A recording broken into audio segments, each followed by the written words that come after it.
Friends అందరికి నమస్కారం అండి. మొబైల్స్లో వాటిని ఎక్కువగా చూస్తున్నారా? అయితే మీరు డేంజర్లో ఉన్నట్లు అంటూ ఒక లేటెస్ట్ తాజా సమాచారం అయితే రావడం జరిగిందండి.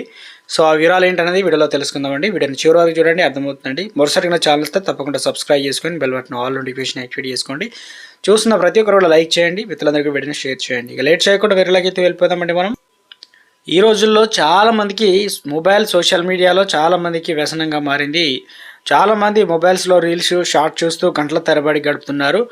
కొంతమంది నిద్రపోతున్నప్పుడు కూడా రీల్స్ చూస్తారు. ఇది తీవ్రమైన అనారోగ్యానికి దారితీస్తుంది. అదనంగా ఇది మానసిక ఆరోగ్యం పైన ప్రతికూల ప్రభావాన్ని చూపుతుంది.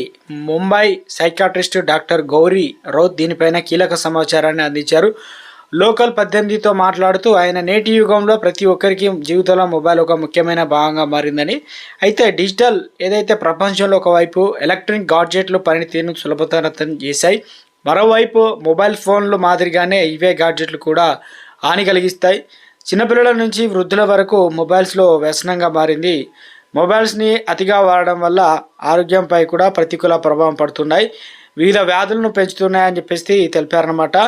ఇక ఈ రోజుల్లో సోషల్ మీడియాను ఉపయోగించే ప్రతి ఒక్కరు కూడా రీల్స్ చూడడం చాలా అలవాటుగా ఉన్నారని మీకు తెలియజేద్దాం. అయితే చాలామంది రీల్ను గంటల తరబడి చూస్తారు, కానీ వ్యసనంగా పెద్ద ఎత్తున ప్రమాదకరమని చాలామంది చెప్తున్నారు.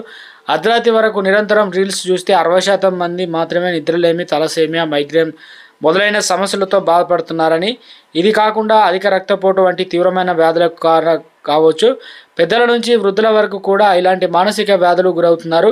మీరు నిద్రపోతున్నప్పుడు తల, కంటి నొప్పి, కంటి వెలుగు వంటి సమస్యలు కూడా ఎదుర్కొనవచ్చు.